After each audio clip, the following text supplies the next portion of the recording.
Well, hello. As you head west down Highway 12, headed towards the edge of the earth, you'll have a brief little blip where the speed limit drops down to 45 miles per hour. That is beautiful Rhame, North Dakota. And notice the train up there to your right. That's going to play into the story in a bit. So I journeyed over to Rhame for the Rhame Gala Days. This is an annual celebration. They do class reunions. There's all kinds of events. So it seemed like a good day to do a Rhame video. Show you what's in Rhame, give you a look around. But I'll tell you what, when I started doing my research after assembling this footage together, Rhame is full of surprises. So we'll get into those surprises. But first, we'll turn toward Rhame. This is the entrance to Rhame, and I want you to notice, again, this plays into the story, the train here. We'll go over a double track. The first one that I'll cross is the main line, and then the other one that still has the wood in it is, I don't think you can see it in the video though, is a siding. So Rhame is quite frequently actually blocked off from the rest of the world by parked trains, which is a little inconvenient. But it kind of makes sense when you go back to the origins of the town. This is a railroad town. We're coming up Main Street, Rhame here. But it's a railroad town. It is also the highest city in North Dakota at 3,192 feet. 973 meters if you're into the metric system. It was actually named for a gentleman named Mitchell Davison Rhame. He was a district engineer for the railroad. It had been originally founded as Petrel, but was renamed because there was already a petrol station in Adams County, so it was renamed as Rhame. Right now, you can probably guess from this main street, this isn't a huge town. This is a town of about 175 people as of 2016. And it was established, I think I forgot to say this, in 1908. Now, you'll hear me use the word city. It may sound like I'm being ironic or I'm making fun of Rhame. No, they're all cities in North Dakota. I live in a city, Bismarck is a city, Rhame is a city, Marmarth is a city. In 1967, the legislature eliminated villages and towns, and everything was a city if it's incorporated. So that's why I'm calling Rhame the city of Rhame, because it is the city of Rhame. It is not a village or a town in North Dakota. Rhame did have a high school until 2006. I thought I would swoop by it here, but they were actually lining up for the parade there, so I thought, better not. So I went around behind it and came down to my parking spot. And the high school itself closed in 2006, although we're going to come up and take a tour of it later. It consolidated with Bowman County High School. They use the high school building a little bit. They have their PE classes there, and what is it, 5th and 6th grade, I believe, is in the high school building. Music is over there, art, their specials are over there. So it's not like it's sitting empty, but the elementary remains in Rhame, but it is part of the Bowman County School District. It was just part of the agreement when they consolidated to keep it open. So we're looking at the back side of the school there. I'm sorry. Like I said, they were lining up for the parade, and I just thought, oh, I really don't want to drive through that. There's, what, about 30 kids in Rhame, if I remember correctly, grades K through 6. Kind of interesting.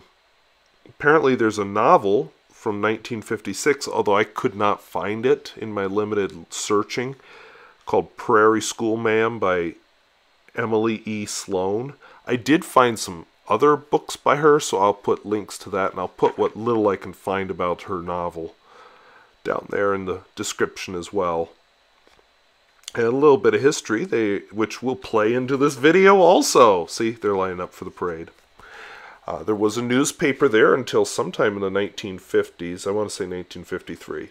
Originally, 1908 to 1918, the newspaper was the Rhame Review. From 1918 to 1920, it became the Farmer's Review. And then from 1920 to 1953, it was back to being called the Rhame Review again. And I have a link to my to the State Historical Society about that.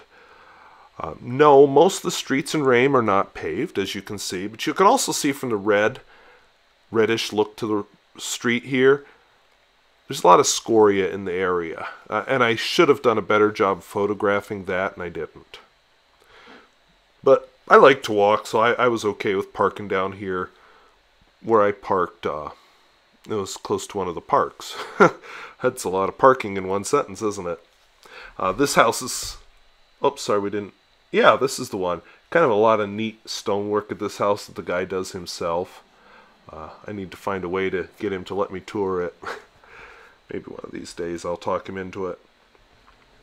But anyway, the events today are the Rhame Gala Days. I missed a lot of the excitement because I didn't know what was going to happen. I went up and toured the school instead, but I hope I at least give you a good overview of what Rhame is all about. We'll take a look at the parade, and then we'll wander up to the school, and then I'll give you a little bit more information. So I was watching the parade. Of course, the fire department has to come through. You'll see the Rhame Fire Department, of course, well represented here. This one, I think, is the Marvin. Oh, this was a fun one. This is from Amadon, which is the county seat up north in Slope County. And, of course, you have agricultural implements. So whatever I missed the first time will come through again. But here's the cool part. Train.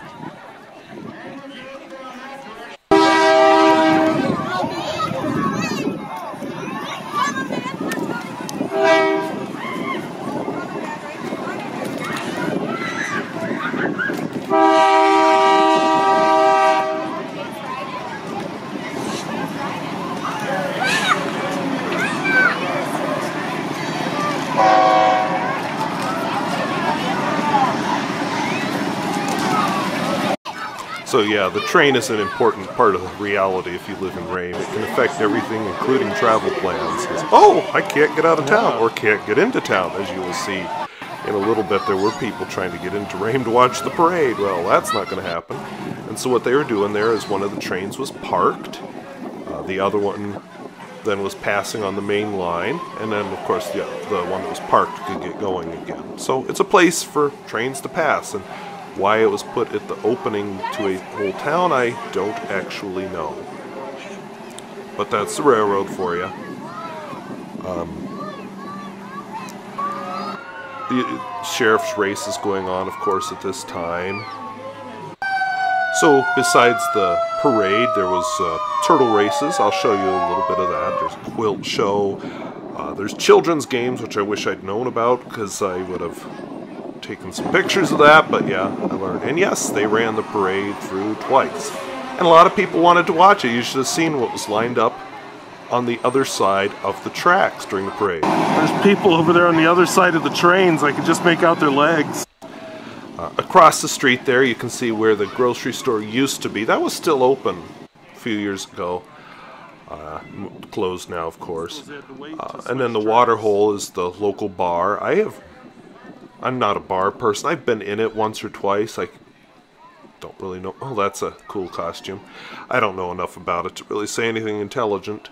There's a post office, the Legion, and then on where I was standing in front of the cafe, which is a local restaurant. And of course here we're looking up toward the rodeo ground, which was held at 2 o'clock. I left by then, but the train's moving. Then the turtle races. So yeah, there's the cafe I was in front of. The consolidated building has to do with telephone, and then the fire hall up there. And, you know, just a couple quick looks around as they're getting the turtle races set up. So here's a turtle race. I run like in a small version, but it's like really small, like basketball. Oh, yeah. That's really good.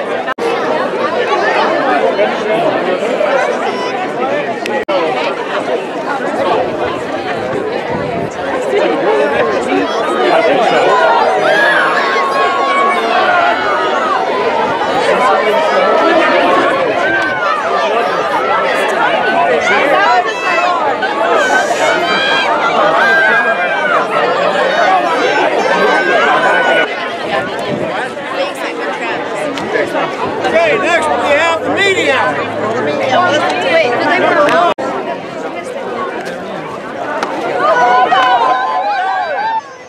Turtle race is exactly what it looks like. You put all the turtles in the center of a circle and remove a barrier and let them crawl, and whichever one gets to the edge of the circle first wins. I happened to be following the wrong one with my camera, so that's why I didn't finish that race. There's some abandoned buildings up Main Street. Here's the quilt show, part of it in the fire hall. There were actually a lot of quilts in here. Neat old building on Main Street. I don't know if there's anything in it though. And of course they have a city hall. City hall is a lot of things. And you know, you get some neat views. You don't usually see that kind of view on a North Dakota town street. Because Rhame is in a valley, and actually, fun fact, you can't get cell service in Rhame except up behind the school somewhere. So if you have a cell phone, too bad. So sad. Yeah, an interesting layout to the town. The streets aren't all at right angles to each other. And here is the old high school and gym. That is the elementary building that was obviously built quite later. That's fully in use. The old high school is not, and you know, for reasons that you can see. But it is such a cool old building. And what you see floating in the air is cottonwood seed. So I entered the school. You can go up or you can go to the basement. So I went up and visited the old science room, which is now used for art. It actually is not a bad science room. I have more lab tables and a bigger storage area, but I like how the storage area is. Library. You know, one time this would have been a K-12 library. Now it's a K-6. So they've got a pretty good selection of books for 30 kids. I guess I was on the main floor hallway. You can go up or down. So I went up. A lot of the rooms are just empty or they're used for storage now on this upper floor. So I went to the basement, where ladies walk-in used to be the gym. I went the other way, went to the band room. What used to be the gym is now a music room, and I can't believe I took no video footage in it, but I didn't. And then I went down to visit, by the way, the bathrooms are in the basement, visited their gym, which has a stage, which I wish ours had a stage. And there's the seating. Rest of the Rhame Gala Days, there's the rodeo at 2, they had children's games, which I said I missed. Food, there was a street dance in the evening. I left, I guess it was around, 12:30. And I just didn't want to stay for the rodeo. Because I had lots to do at home, so I came home. But anyway, it's a nice town, limited business. The cafe on Rhame is nice. They used to have a nice restaurant down where the Senex is, the red building as we came in. That burned down a year before I moved to the area, so maybe 2005. So it's good they have somewhere to eat again. It's a clean, pleasant town if you like small town living. If you don't, you're going to hate it here, because it's small. I'm going to take you just kind of a quick cruise around town, because I've got a little bit of a story to tell you. And I'll point out a couple landmarks as we cruise. So a little bit of a story I have to tell you is about a woman named Hattie Fuller. She ended up hijacking the research I did for this video. Hattie Fuller was born in 1876 in Chamberlain, South Dakota, which is a beautiful town on the riverbank. And I mean that sincerely. If you go on the interstate across South Dakota, you'll go through Chamberlain. It's beautiful. I've never toured the town, but the setting is amazing. So, anyway, she's born in 1876. She actually spent some time living on the Indian reservation near, Rosebud, I think. But she eventually moved on to Chicago. Where? This is where the story gets interesting. She became known as Alfred D. Fuller. In other words, she started to live as a man. Which, I'll be honest, I'm not sure how to do the pronouns now. That's the school. I'm not sure what to do with the pronouns. But I do have a link to the book about this written by her great niece. What was her great niece's name? Lois Reimers, who stumbled across this in doing a story of the family genealogy. But Alfred Fuller met Inez, and I didn't get a last name, although when I read the book, which is definitely, I've ordered that book. But when I read the book, maybe they'll give a last name. But met Inez in 1910, and they were married. Now remember, this is 1910, and I know Chicago is probably a little more liberal than other areas of the world, but It was 1910. Eventually, they ended up in Rhame, North Dakota. This couple ended up in Rhame, North Dakota. And I'm a little unclear. I think I need to read the book to find out the exact date. But somewhere around 1916, Alfred Fuller became editor of the Rhame newspaper, which at that time was the Rhame Review. Got switched to the Farmers Review for 2 years and then back to the Rhame Review.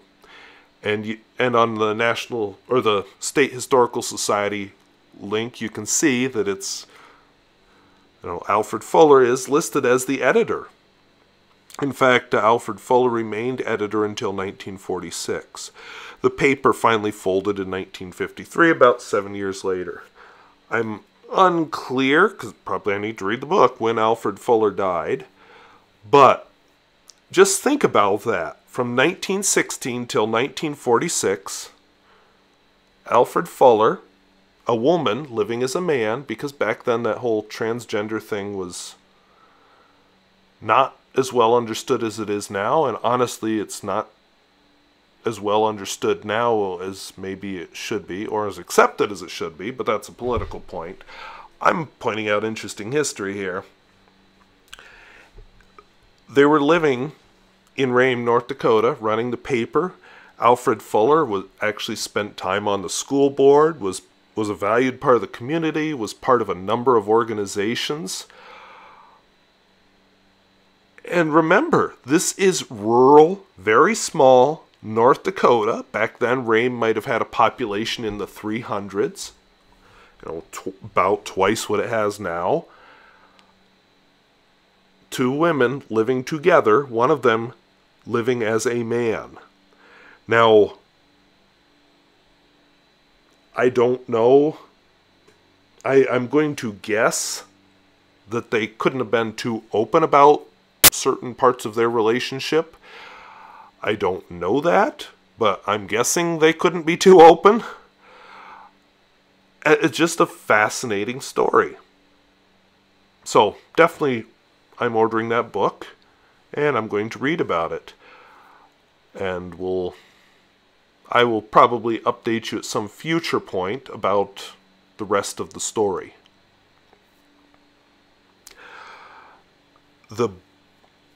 As for the town itself, you can see that there's not a lot of business there. The main street is emptier than when I came there. At one time it was very thriving. There was a creamery. I actually helped somebody with their family history. Their great-grandmother or grandmother was from Rhame and had owned the creamery at one time, I guess, or her husband did or something, Not to be sexist, but remember what time it was. By the way, I'm showing you what to do if you're blocked in Rhame and you can't escape. I'm showing you how to get out. I will probably edit this down a bit because I'm going to run out of things to say about Rhame. But anyway, there used to be more business, but just like every small town, a lot of businesses dried up. You have a business, then you can't find somebody to buy it, and it closes, and then people move away, and it just gets smaller and smaller. And as transportation improves, of course, you don't need your local businesses as much, because then you can go shop somewhere else. And that's what's happening that's happening to all small towns. And now we have the online thing also. I briefly mentioned the cafe. There did used to be down where the Cenex is, and Cenex has some hardware. They have, some of your basics, a few basic groceries. But down there used to be a restaurant. It was one of those, if you've ever seen where they do the cement, but they stick like firewood in it, and they stick, the occasional wine bottle in it. I don't really remember what that's called. But that's what it was. And I guess it had pretty good food, but it did burn down. So for a lot of years, Rhame went without a place to eat. There were various attempts to get a place to eat started, but nothing that really worked out. And see, I'm going straight ahead here. Yes, it's unpaved, and yes, this is the convoluted out-of-the-way route, but this is a route that bus drivers have to know, because if they're trying to bring kids to school, they have to go this way. if the train is parked across the tracks. And yeah, that is really inconvenient that a train can block off a town. That's bad for emergencies. That's bad for access. That's just bad in so many ways. Anyway, I'm glad that they have the cafe now, because the town just needs somewhere to gather. Yes, I know they have the water hole. They could go hang out at the bar and get drunk and talk to each other, but I don't think that's quite as community building myself as a cafe. I edited out a few minutes of the drive. There were also class reunions going on during the Rhame Gala Days. One of the people I was talking to said was that it's really hard to do class reunions in Rhame because there's nowhere to stay and nowhere to really go as a group. So a lot of classes actually don't hold their class reunions in Rhame at all. So that was kind of sad. I know, and I haven't been to my class reunion in a long time, but see, there's the turn you make. I mean, it's the only first gravel road going south. I haven't been to, I think I went to my 10-year class reunion. That was the last one I went to. I don't have too much interest, I guess. But yeah, she's got a point. Rhame is lacking in a lot of amenities. But on the other hand, if you like a quiet country town and don't mind driving to get things, Rhame would be a pleasant, quiet place to live. And honestly, the housing prices wouldn't be out of line there. They're a little high at the moment, in part because of the oil and the prospect of oil in this area, because oil is one of the industries in this area. But it is, like I said, a pleasant, clean, well-kept town. You'll find your abandoned houses, you'll find your junky houses, your overgrown yards, and so on in Rhame. That is a thing you see in western North Dakota. You see it in the town where I live. You don't see it as much when you're in eastern North Dakota. It's just a cultural thing, and you see a lot more of it in Montana. You know, here's this beautiful house, and right next door is a type of house. So it just gets more and more as you head west. But overall, Rhame is very clean and well kept. There's, let's see, a Catholic church if you're into that kind of thing, and a Lutheran church if you are more Protestant. And obviously, for a town of 175 people, I am told they served 450 for the lunch. I don't know how many were there, but that takes a lot of willing volunteers. So this is a town that's really community-oriented and really working on keeping that community going and volunteering for that community, despite their small size. So here we're coming out on Highway 12. I hope this was interesting. I hope that story about Hattie/Alfred Fuller was interesting. It sure was to me. I did not see that turn coming when I started putting this video together. So I'm headed back east, and I thank you for watching. We'll see you later. Bye-bye.